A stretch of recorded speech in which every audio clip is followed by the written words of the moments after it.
Oi!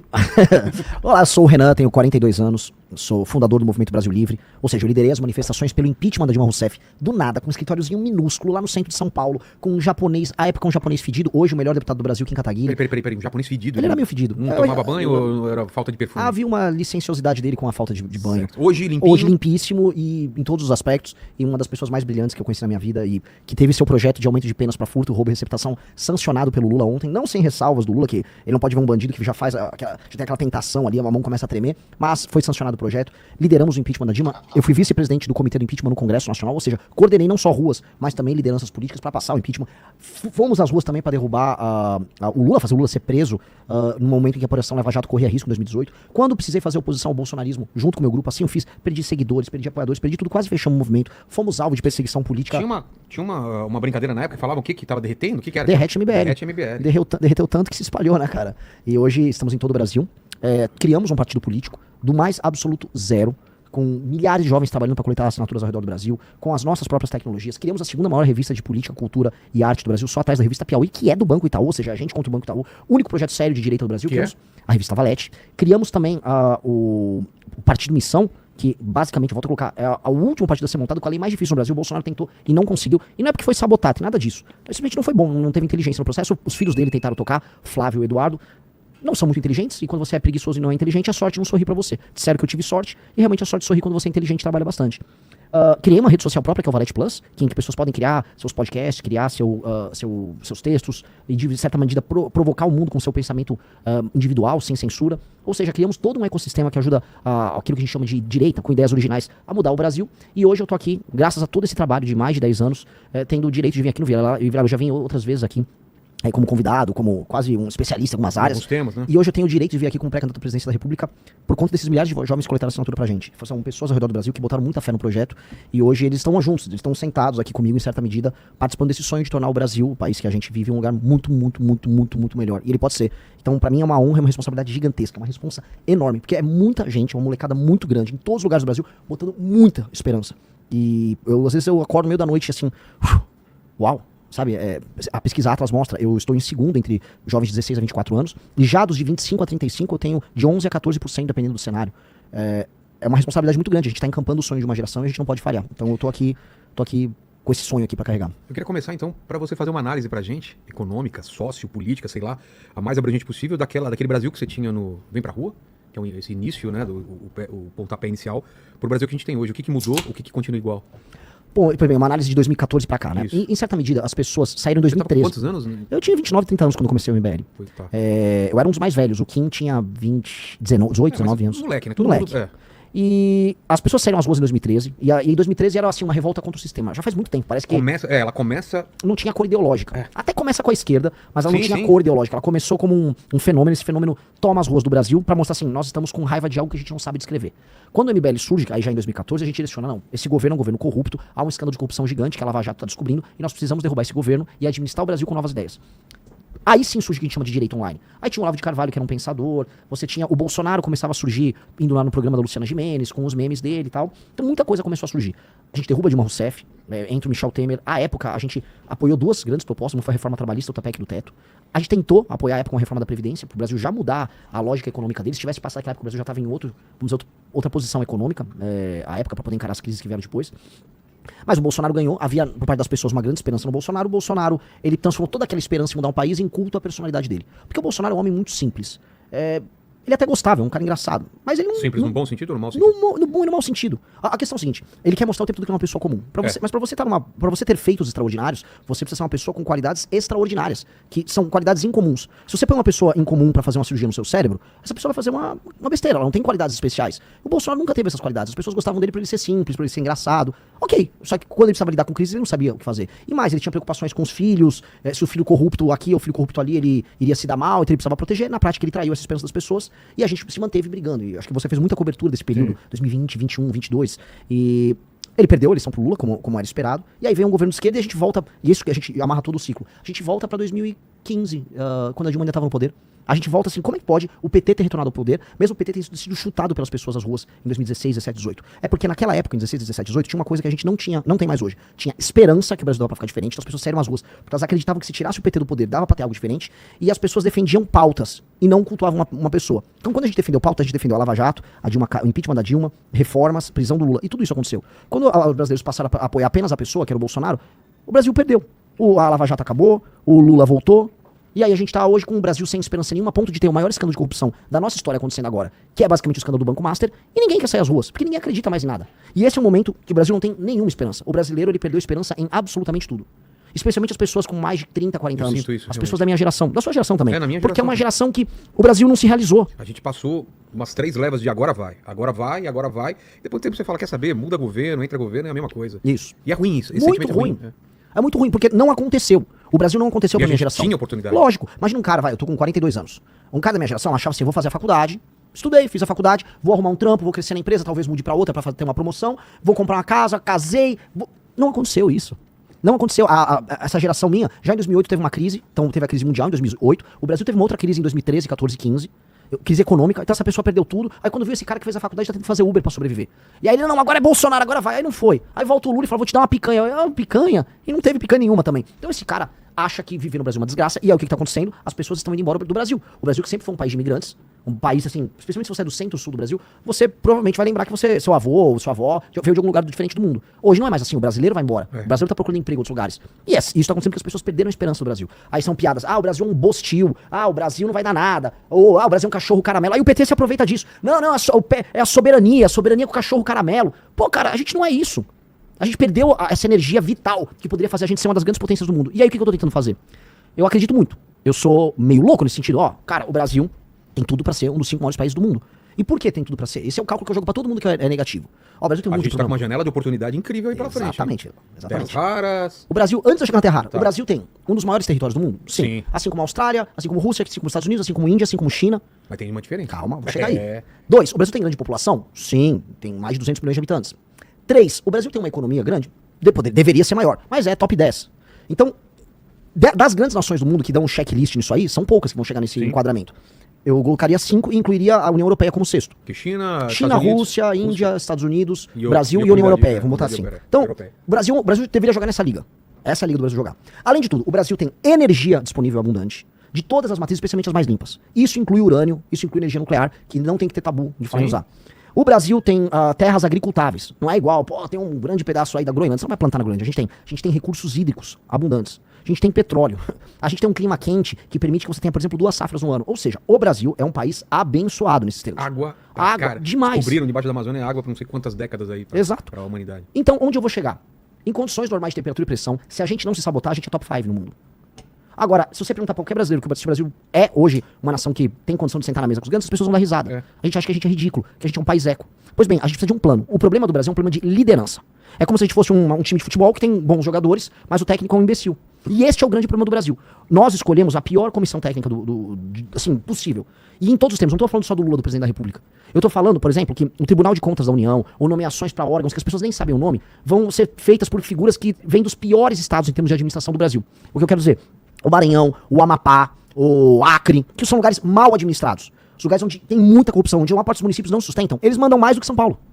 E aí os lugares mais mal administrados colocam os políticos que mandam em tudo.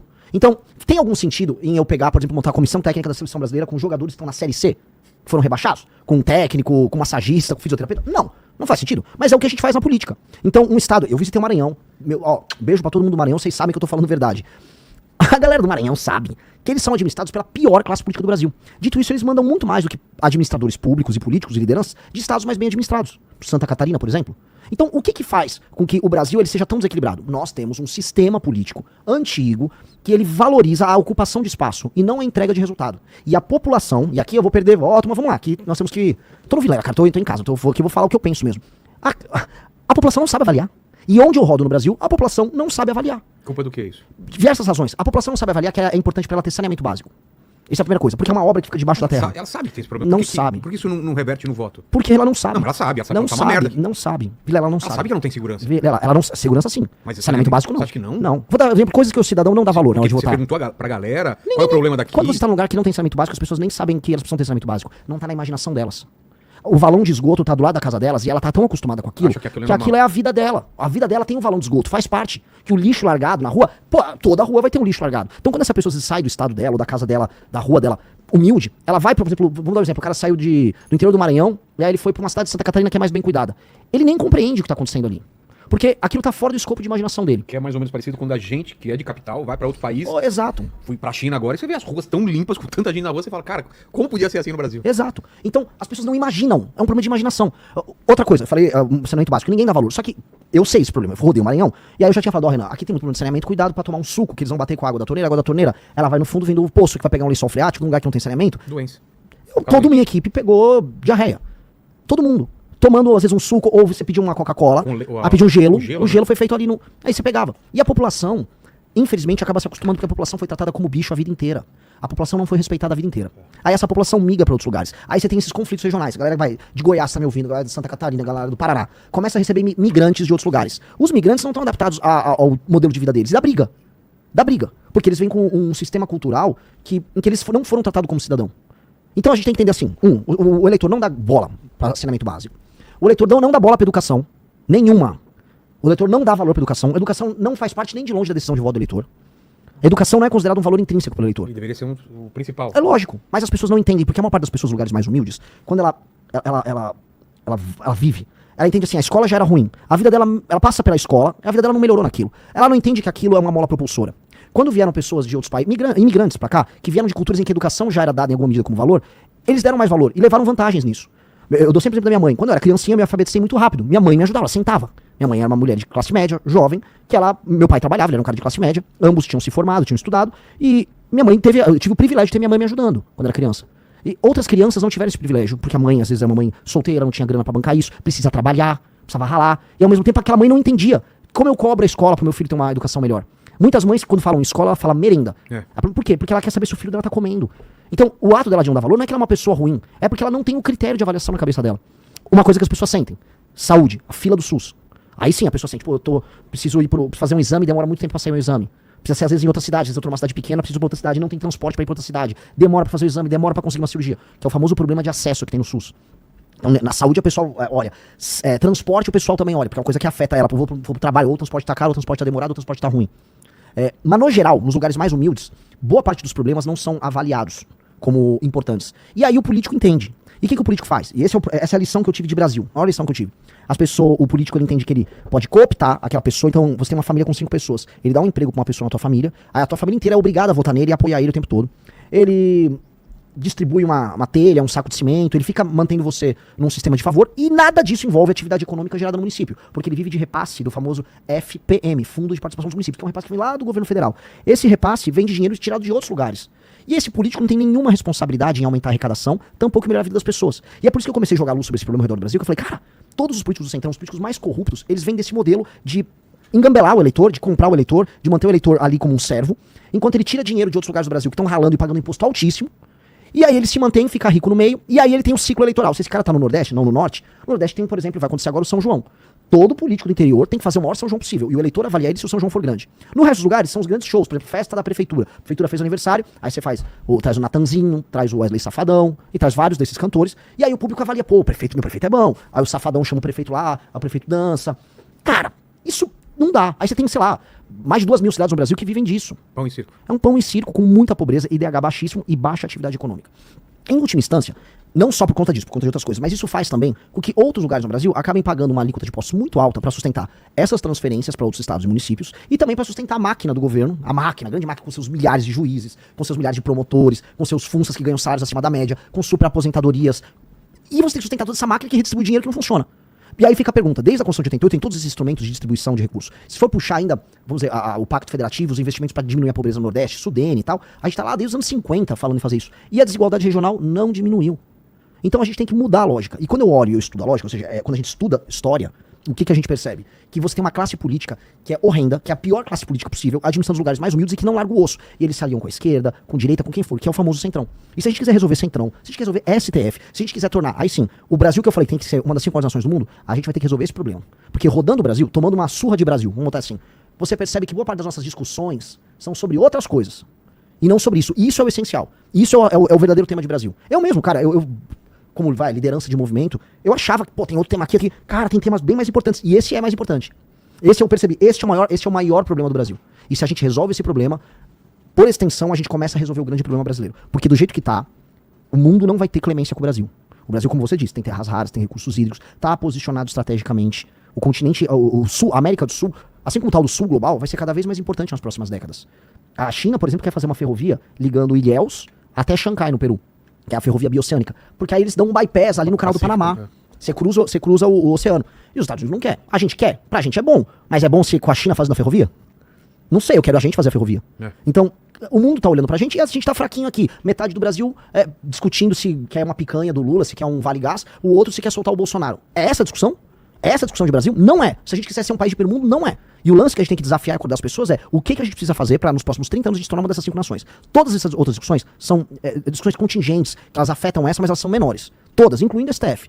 Essa é a grande discussão. Como quebrar essa barreira para tornar o Brasil um dos 5 maiores países do mundo. Só deve ser essa a nossa discussão. Todo o resto é besteira.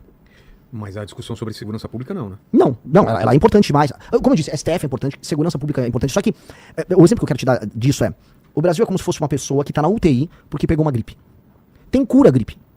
Mas se você não cuida, uma hora você vai parar no TI, dependendo do caso. E nós estamos nessa. A gente tá com uma doença. Resolver a questão de segurança pública no Brasil não é tão difícil. É que a gente se esforça em deixar o crime organizado trabalhar. A gente se esforça em ter uma das piores leis em termos de combate a facções, leis de execução penal, progressão, saidinha. A gente se esforça. Há um esforço, vamos dizer, civilizacional de anos em tornar o Brasil um país ruim no enfrentamento ao crime. Mas é porque eles estão já dentro do sistema?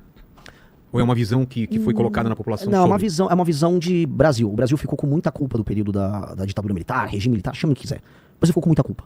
E essa culpa, por conta de violações de direitos humanos, fez com que a ideia de você avançar uma legislação penal dura para enfrentamento ao crime fosse sido colocado alguma coisa. Não, estamos imaginando que estamos nos porões do DOPS. E aí o universo do direito no Brasil, as faculdades de direito e tal, começaram a produzir ideias que iam no sentido contrário, a ideia de abolicionismo penal. Aí ONGs ficaram hiperpoderosas, ONGs que recebem dinheiro da gringa, muita ONG recebe dinheiro americano. Inclusive, pra ser claro, então pegaram lá nos Estados Unidos, né, todo o dinheiro que saía preciso até lembrar que o departamento que eles tinham, é o USAID, que ia pra ONGs, fundações nos Estados Unidos, e esse dinheiro era direcionado pra ONGs brasileiras. E não só pra financiamento de guerra racial, conflitos raciais, ONGs de direitos humanos que defendem direito penal mínimo. Então, isso tudo aconteceu. Por que é interessante, você acha? São várias razões. Eu acho que você enfraquece, quando você faz com que um país invista em não se proteger do próprio crime, você tá enfraquecendo esse outro país. E você divulga ideias as mais diversas. Aqui foi laboratório de guerra racial, aqui foi laboratório de todo tipo de ideia ruim. A guerra cultural que acontece no Brasil foi patrocinada por dinheiro essencialmente americano. E pelo amor de Deus, eu não sou anti-americano, eu não sou teórico de conspiração, eu só tô falando com números. Se você for pegar, tem um site que chama, acho que é Fundação Monte Castelo. Ele vai pegar ali o dinheiro do George Soros, que é um investidor nisso, fundação por fundação, dinheiro que vai vir pro Brasil. Isso é nítido. Essas ONGs defendem políticas de desencarceramento, dizem que se você tiver uma política mais dura para aumento de pena, você tá sendo racista. E aí você formula todas as grandes políticas públicas de segurança no Brasil baseadas nisso. E aí, cara, acontece o que aconteceu. Você, até 10 anos atrás, se você falasse, eu vou aumentar a pena para fascista. Mas é engraçado porque tanto a China quanto os Estados Unidos são muito duros com crime. Pois é, mas... E o pessoal defende a China, e o pessoal defende os Estados Unidos. E os dois têm que falar que se não for duro com o crime... Cara, a gente já tá numa situação muito complicada, né? Sim, mas, Vilela, você vai pegar nos Estados Unidos, as leis penais, na maior parte dos casos, são feitas pelos estados, tá? Então você tem estados que absorveram essa visão de mundo e tiveram resultados desastrosos. A Califórnia teve resultados desastrosos. Você tem vários lugares, Chicago, você tem um crime... Não dá pra acontecer isso aqui, né? Nos Estados Unidos dá pra cada estado... Exato, e aconteceu isso lá também. Você teve leis penais mais brandas passando e aumento de crime acontecendo. Na China não, é um estado centralizado e essas ONGs nem... Se essa ONG botar o pé pra fazer por na China, vai todo mundo preso. A China tem lei e ordem. Agora não só a China, outros países na Ásia. Se você for falar em Singapura, que é um exemplo que todo mundo tem que estudar. Porque o Lee Kuan, que foi o grande líder de Singapura, viu o país ser humilhado por japoneses, viu o país ser devastado no final da Segunda Guerra Mundial. Ele lidera a criação da Singapura que a gente conhece, que é um país de pescadores, com multiétnico, com pessoas brigando, muito pobre, favelizado. E aí, em algumas décadas, ele transforma naquilo que é talvez uma das 5 nações mais impactantes do mundo. Com assim, uma economia altamente pujante, população rica, trabalho abundante, pagando muito bem pra todo mundo, nenhuma sujeirinha na rua, habitação pra todo mundo. E ele tem uma agenda muito forte de lei e ordem, que acho que é uma coisa que a gente vai comentar muito aqui. Sim. Esse cara, eu tô terminando de ler a biografia dele. Esse cara é um exemplo, todo mundo tinha que ler a história do Lee Kuan nas escolas de administração pública no Brasil. É um exemplo, esse cara conseguiu impor lei e ordem. Então, mesmo um país que não é comunista, para dar um exemplo, eles estão no lado contrário. Tem lei e ordem. O Japão tem lei e ordem, Coreia tem lei e ordem, Vietnã tem lei e ordem. A Ásia, inclusive, é muito forte nessa questão da lei e ordem. Isso passa desde países que são comunistas como a China até alguns que não são. A ideia de ordem, a ideia de respeito ao espaço público, ao respeito ao espaço privado, que é uma coisa que a gente precisa comentar, essa é uma ideia muito poderosa, que a gente não leva a sério aqui. Então a gente tem que ter um choque de ordem. E esse choque de ordem tem que acontecer em absolutamente tudo. Então, amarrando essa questão da segurança, as nações que não ouviram essas ONGs, elas têm, vamos dizer, um impacto da lei e ordem muito maior. El Salvador é um exemplo. Podem falar o que quiser do Bukele. O Bukele está apresentando, vamos dizer, aprovação de 80% a 90%, mesmo depois de ter sido reeleito agora. E o que ele fez? Lei e ordem. E ele pegou essas ONGs e mandou pastar. O ONG de Direitos Humanos, vaza daqui. Porque ele está garantindo os direitos humanos. Eu vou ser presidente da República. A função primordial do Estado é garantir a segurança física, a integridade física dos habitantes daquele país. Essa é a função primordial. Se você não garantir, você não tem Estado. Ah, não, a função do Estado é garantir que as pessoas sejam felizes. Ah, é garantir que a trans... Não, cara, a primeira função primordial do Estado é garantir a integridade do território, que ele não seja invadido pelos outros e que as pessoas não se matem. Que a pessoa delegue para o Estado, para um ente mais forte, maior, a capacidade dela de se defender, sabendo que o Estado vai punir alguém que a ofenda no sentido físico, vamos colocar aí, que invada a propriedade dele. Então, a ideia de Estado passa pela ideia de proteção à integridade física das pessoas. Se ele não garante a segurança das pessoas, o Estado não existe. E aí entra a coisa, a gente tem um Estado no Brasil, a gente tem um meio Estado. Dizem aí 23 a 25% dos brasileiros vivem sob o comando do crime organizado. E aí não é um Estado, é um Estado relativo. E esse Estado relativo é um Estado que precisa ser alterado, você precisa de um choque de lei e ordem. Por isso quando eu falo de destruir o crime organizado, prender o matou, direito penal do inimigo, eu tô falando na prática de restituir o Estado das suas funções originais. Fazer assim, ó, eu sou brasileiro, eu vivo num lugar que se você pegou uma arma e resolveu tomar um bairro pra você, tava em Paraisópolis, tá tomado pelo PCC igualzinho, e aqui perto, Vilela, acho que 2 km daqui, e é igualzinho como Comando Vermelho, em São Paulo, 2 km daqui. Um cara que sinta vontade pra pegar uma arma e fazer isso, ele tá avisando o Estado não existe.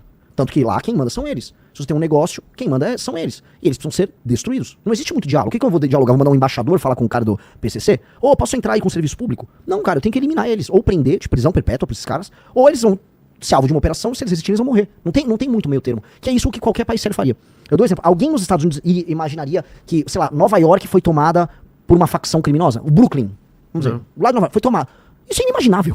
Inimaginável. Alguém imagina que, sei lá, Xangai foi tomada? Na China? Não, nenhuma nação séria. Agora a gente é obrigado a deixar, a gente tem que discutir se o cara da facção é um poeta, se há uma cultura oriunda do crime. Isso é papo de louco. Aí, cara, a Rede Globo tem culpa, a boa parte da cultura brasileira tem culpa. Ficou vendendo isso. Eu fui gravar hoje em Paraisópolis, aí me avisaram, sabia que teve uma novela em que a Bruna Marquezine namorava o dono da Boca? Ô, louco. E teve uma novela em que as pessoas naturalizavam que ela namorava, acho que era o Caio Castro, alguém até me corrige. O Caio Castro era o dono da Boca, era o dono da Boca bonitão. E ela namorava ele, humanizando um cara que, em última instância, acaba com a vida das pessoas ali. As pessoas vivem um regime de servidão. E a Globo naturalizou. Xuxa botando MC Malboro, e aí a cultura de MC na Globo quando eu era criança, em 92, 93. Foi naturalizando aos poucos. Naturalizando, a gente é normal. Não, isso aqui é... Não, cara. A gente não pode aceitar isso. Se a gente quiser ser sério, vamos voltar pra questão das 5 maiores nações do mundo. Uma das 5 maiores nações do mundo não é favelizada nem é tomada pelo crime. Então a gente tem que ter as propostas pra fazer isso acontecer.